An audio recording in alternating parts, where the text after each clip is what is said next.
Ce n'est pas parce que tu joues au clavier, à la troupe ou à la guitare que tu es moi ou un que nous les pasteurs. Chacun de nous a son talent, a sa grâce, a son don. Et chacun priera dépendamment du don ou de la grâce que Dieu lui a accordée. Personne n'a vu le don ou la grâce de l'autre ou le talent de l'autre.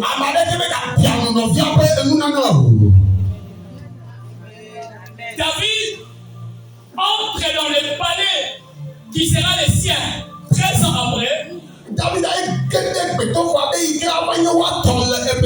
Grâce à son talent musical. Dès l'instant où il est roi, les esprits mauvais ont commencé à envahir Saoul. Saoul avait besoin de jouer de la harpe pour l'aider à chasser ses esprits. Et Dieu va s'arranger. Parce qu'il y avait plusieurs joueurs de la harpe en Israël.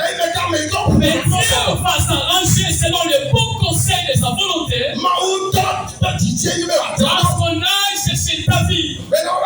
Et que ça soit lui qui puisse jouer de la harpe.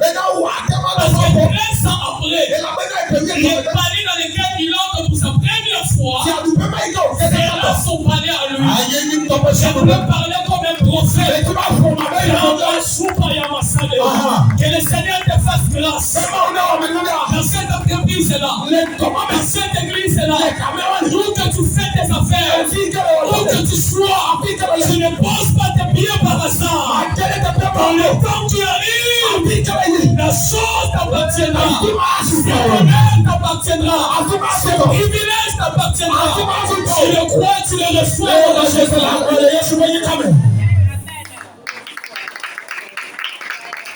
Vous pouvez être nombreux à faire la chose. Ça, ce n'est pas le problème de Dieu. La question qu'il faut se poser, est-ce toi le choix de Dieu? Si c'est toi le choix de Dieu, même si vous êtes sans sang, sans pasteur, sans candidats qui ont postulé pour un poste, le choix de Dieu est sur toi, c'est toi qui seras choisi. Le jour où Jésus ouvre les rouleaux, et il lit le livre d'Ésaïe. Après avoir donné son discours, à la fin il dit, il y avait plusieurs fèves en Israël. Et les prophètes élus n'étaient envoyés à aucune d'entre elles, si ce n'est à la fève de Sarepta. Il dit, il y avait plusieurs lépreux en Israël. Mais les prophètes Élisée n'avaient pas guéri certains d'entre elles. Si ce n'est Naaman qui venait de la Syrie. Je prie et je déclare, en raison avec toi, tu peux être nombreux. Mais si l'huile de Dieu est sur toi, c'est toi qui seras choisi.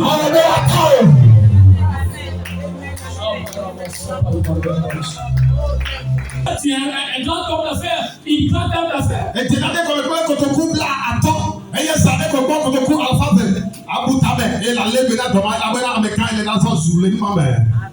C'est écrit suivant. Ces expériences passées. Et Samuel 17, 32 à 36. Il vient pour laisser la nourriture à ses frères, ils sont sur le champ des batailles. Il trouve quelqu'un. Il dit, Goliath, il dit, y a-t-il quelqu'un en Israël pour me tabasser? S'il le fait, Israël a gagné. Mais si c'est moi qui le fais, Israël a perdu. 40 jours durant. Goliath prononçait ses levées de défi. Je ne sais pas si les frères de la Bible se rendaient compte du fait que, je ne sais pas si c'était la raison, quand j'ai réfléchi hors la Bible, je ne sais pas si c'était la raison qui ont fait qu'ils n'ont pas relevé les défis. Peut-être, c'est moi qui réfléchis, je disais, bon, il y a ça quelques jours, c'est David qui a été au roi. Si on veut relever les défis, on risque de perdre, là, on reste là. C'est moi qui réfléchis. Personne n'a relevé les défis. Qu'est-ce que le roi va faire à celui qui va les battre? encore l'explication. Écoutez ce qu'un jeune homme Élisée a dit au roi. Que personne ne se décourage à cause de ces Philistins. Ton serviteur ira se battre avec lui. Saoul dit à David, tu ne peux pas aller te battre avec ces Philistins. Quand tu es un enfant. C'est comme je lui avais dit, je ne suis qu'un enfant. Et Dieu lui a dit, ne dis pas que tu es un enfant. Je vais dire à un jeune ici. Ne dis pas que tu es un enfant. Ne dis pas que tu es un jeune. Dieu peut faire beaucoup de choses avec toi. Il y a des défis familiaux qui n'ont jamais été relevés. Ça peut commencer avec toi. Il y a des défis territoriaux qui n'ont jamais été relevés. Ça peut commencer par toi. Il y a des défis dans ton église qui n'ont jamais été relevés. Ça peut commencer par toi. Il y a des défis dans votre entreprise qui n'ont jamais été relevés. Ça peut commencer par toi.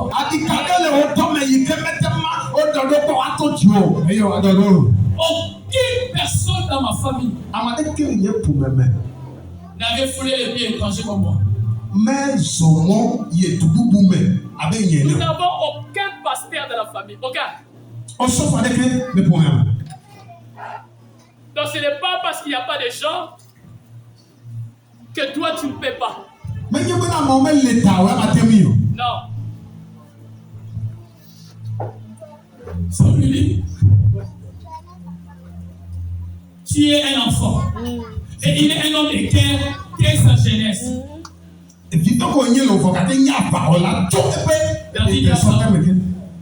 Ton serviteur faisait perdre le premier de son père. Et quand Elion Manou venait en enlever une du troupeau, je courais après lui. Je l'ai frappé. Et j'arrachais les premiers de sa mère. Il décrit ses expériences. Donc, cette précision me dit, c'est ainsi que ton serviteur a terrassé les lions et les loups. Et il en sera de ses Philistins. Et c'est un circoncis, comme de l'aîné, car il a incité l'armée de Dieu vivant. C'est un jeune qui parle. Un jeune de 17 ans. Et qu'est-ce que tu attends pour relever les défis? Souviens-toi de ce que Dieu a fait avec toi dans le passé. Quels sont les exploits? Qu'est-ce que tu as déjà accompli avec Dieu? Tu dois t'en servir. C'est écrit suivant. Sa foi et sa confiance en Dieu. 1 Samuel 17, 27. 45 à 47. David vient dire à Goliath, je viens au nom de l'Éternel des armées. David dit que va Goliath comme un va prophétiser, il a dit aujourd'hui je vais couper ta tête et je vais la donner aux oiseaux. David, est-ce que tu comprends les défis devant toi? Oui, David, moi je ne connais pas. Comment postuler à ce poste? C'est facile à Lomé, il y en a. Chez nous au Congo, personnellement dans ma famille, il y a les petits frères qui viennent après moi. Travaillent dans l'île des banques, dans l'île des grandes banques au Congo. Il a que les banques. Il a que les banques. Mais quand il est allé postuler, après 2 mois de stage, on l'a engagé juste aujourd'hui il travaille. C'est lui qui a payé mes études. 2e et 3e gradué en théologie, celui qui a payé. Oui, non, moi, je n'ai pas encore un diplôme. Et moi-même, c'est pas ça. Si tu attends la voix de Dieu, et que l'onction est sur toi, vas-y. David pouvait se dire, bon, l'affaire du royaume là, c'est une affaire familiale. Je suis pas des successeurs de Saoul quand même. Maintenant, les plans, c'était pas ça. David savait qu'il a. Laisse Dieu calculer. Mais toi, avance avec foi. Amen. C'est pas comme Marie. Comment cela se fera-t-il? C'est pas ton problème. Moi, c'est moi que tu deviendras enceinte. Moi, j'ai dit le comment et le pourquoi, c'est Dieu. Nous, ce qu'on a à faire, c'est de croire, c'est tout. Comment, quand, pourquoi, ce sont des questions auxquelles nous vais me répondre.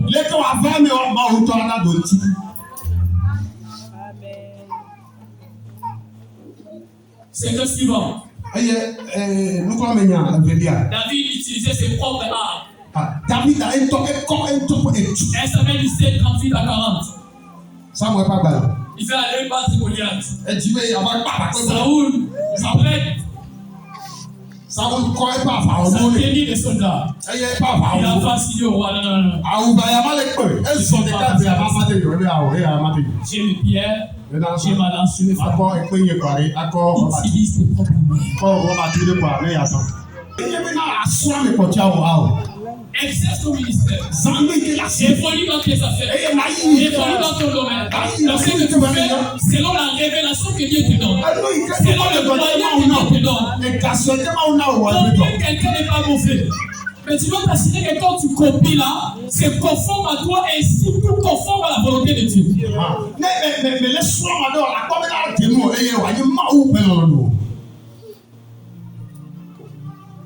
c'est que suivant. Son courage. On lui a expliqué. On lui a fait montrer toutes les raisons qui peuvent faire que lui ne peut pas battre Goliath. Il avait un courage. Il était motivé par quelque chose. Pourquoi tu es motivé? Qu'est-ce qui te motive? Vous avez dit que nous sommes nés des familles où tu dois te battre pour réussir. Je suis allé m'inscrire à l'université pour commencer des études théologiques, ne sachant pas qui et comment je paierai les frais. Je suis allé. Et dans 2 semaines, j'aurai mon diplôme en théologie. Mon diplôme de licence, je précise. Les licences. Passez dit par les licences. Je vous ai raconté les familles, combien est-ce que mon père m'a dit clairement que tu es l'un des enfants qui me donnent l'argent.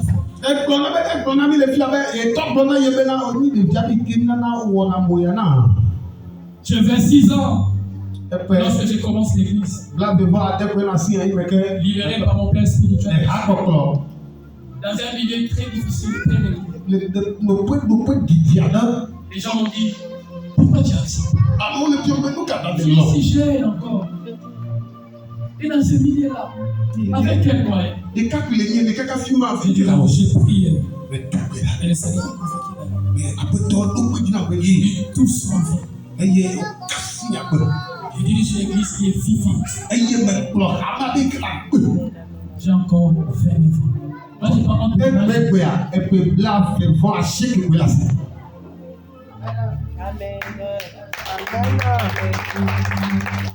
on s'est parti avec nos faibles moyens.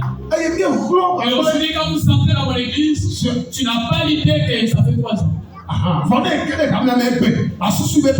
pasteur Jean peut le témoigner parce que c'est lui qui a prêché le jour de mon mariage.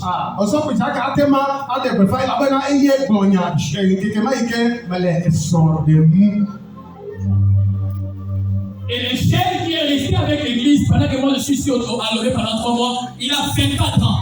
Il a 24 ans, il dirige les papas, les mamans, il dirige l'église. Pendant un moment et demi que moi je suis sur à Loré. Ah, que le ciel s'élève, relève des défis. N'attendez pas longtemps. N'attendez pas 35, 40 ans. Levez-vous les défis.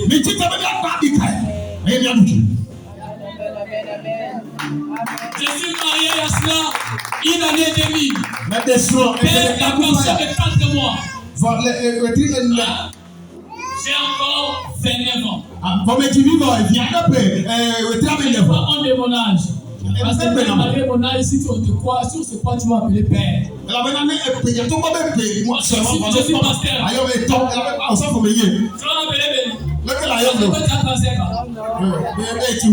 Tu vas m'appeler tu vas appeler prophète.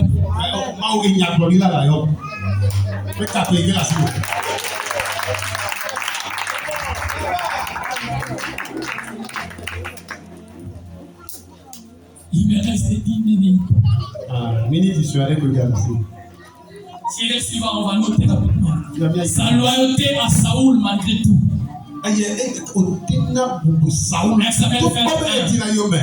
Un Samuel 24 et en 23. Ça moi pas mal. À deux reprises, David a eu l'occasion de tuer Saoul. David a été là où on a cherché Ces hommes lui ont dit, Saoul on a cherché à l'occasion de le tuer. Saoul Il est devenu roi. Tue-le. David dit, je ne porterai pas ma main sur le roi de l'Éternel. Malgré tout, chez nous on appelle ça canaille. Je ne sais pas si c'est quoi. Les crocs. Alors, c'est pourquoi quand quelqu'un fait tout pour t'éliminer, pour te faire souffrir. Les termes forts là, chez vous les termes forts, à l'Igalon dit, bon salon co, bon salon canaille, ici c'est moi. Les mots forts c'est moi. Allez, ils ont dit comment? Quand quelqu'un te fait souffrir, il veut t'éliminer, il jure que par te faire du mal.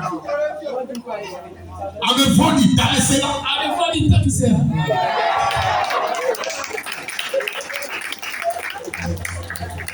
Donc David avait toutes les raisons pour porter la main sur la vie de Saoul. David a demandé pourquoi les Sibo. Et il a fait un conseil pour les jeunes. C'est pour les jeunes dans le ministère. Ces papas qui sont là, nous leur devons notre loyauté, peu importe leur manière de nous traiter. Ne portons jamais la main sur ce roi-là. Si les pères qui sont là, est-ce qu'on peut s'élever et célébrer toutes ces grâces de pères qui sont là? C'est les parents spirituels. Sois loyal envers eux. Peu importe leur comportement. Ne porte jamais la main sur le père, sur les pères. Notre cycle spirituel. Attends ton temps. Ton temps viendra. N'explique pas les choses. Je l'ai expliqué le vendredi. Maintenant là, c'est le pasteur Némi qui prie. Nous autres là, on essaie de faire sortir la tête. À un moment donné, son temps va passer. Nous allons prier. On va toujours vers lui. Pour qu'il nous impose les mains et qu'on ait encore prier. J'aimerais parler comme quelqu'un qui aime le football. Mbappé, Alain, Vinicius. Et puis pas Lionel Messi et Cristiano Ronaldo. Ils ont fait le temps. Maintenant c'est ton temps, il ne faut pas les critiquer. Nous sommes les Mbappé, les Vinicius. Ils ont 6 ballons d'or, 8 ballons d'or. Merci à Anthony américain. Ah, ça se comprend bien avec le football. C'est pas comme ça.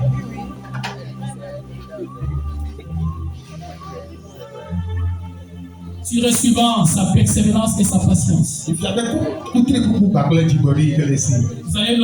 l'autre chose, vous les trouverez dans les documents qu'on va vous remettre. Je vais aller rapidement, il reste 5 minutes.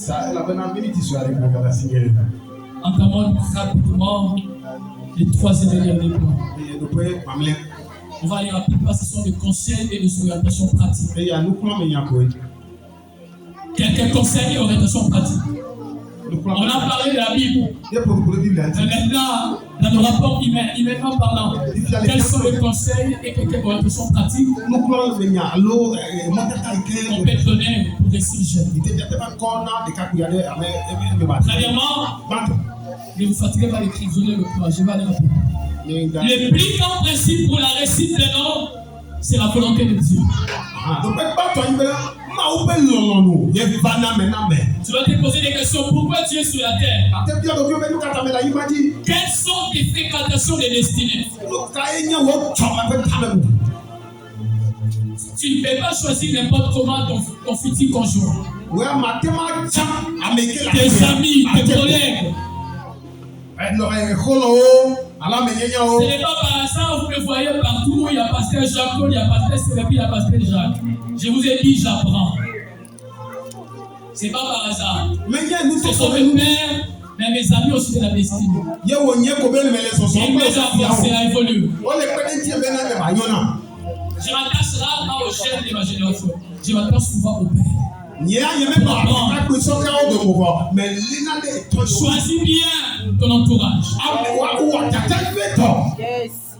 Pose-toi la question, c'est quoi ta telle émission? Nous tous, nous ne réussirons pas partout. Chacun de nous a sa terre de mission. Les lieux où tu dois étudier, les lieux où tu dois travailler, où tu dois habiter, où tu dois faire les affaires, la facilité que tu dois faire, tout ça, c'est lié à la volonté de Dieu. Tant que tu échoues dans l'un de ces domaines, tu es hors de destinée. Moi,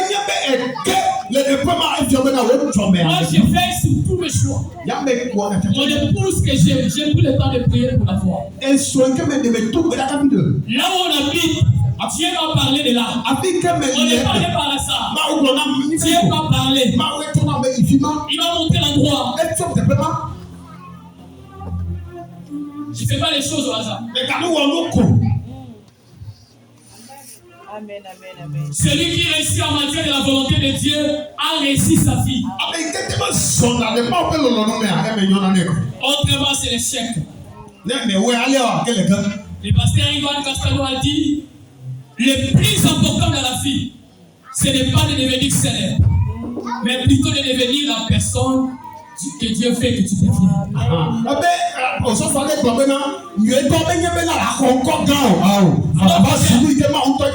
C'est-à-dire, tu peux devenir millionnaire, milliardaire, tu peux être connu du monde entier, mais tu peux être connu de Dieu. Quand tu es hors sa volonté. La vie d'un homme est résumée en ces deux choses. Le choix et la décision. Tout de nous, tout autour de ces deux choses. Le choix et la décision. Quand on choisit bien et on décide bien, on réussit sa vie. Quand on choisit mal et on décide mal, on échoue dans sa vie.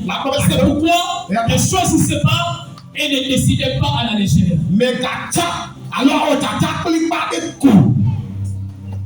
Croyez aux promesses de Dieu et faites-lui confiance.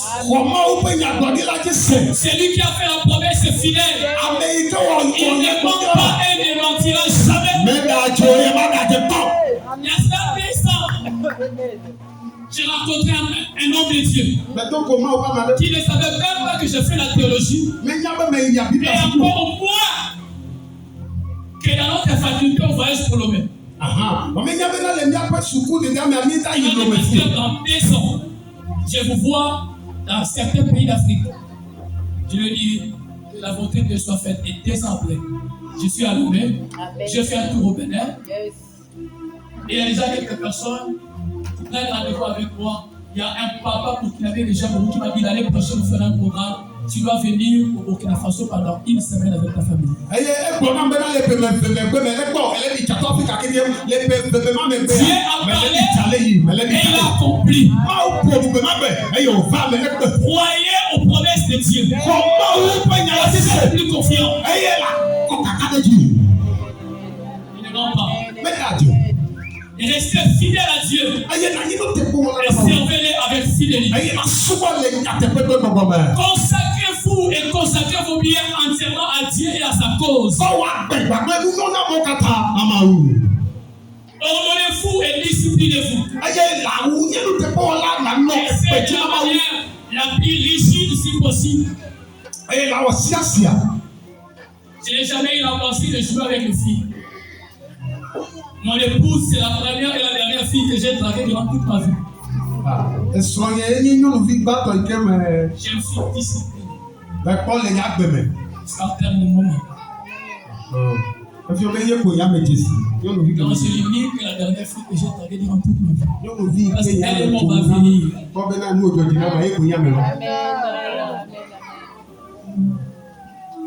Permettez-moi de vous parler un peu de manière ouverte. Le pasteur Jacques connaît le pasteur. Nous, on s'est mariés là, on ne savait pas faire ces choses-là.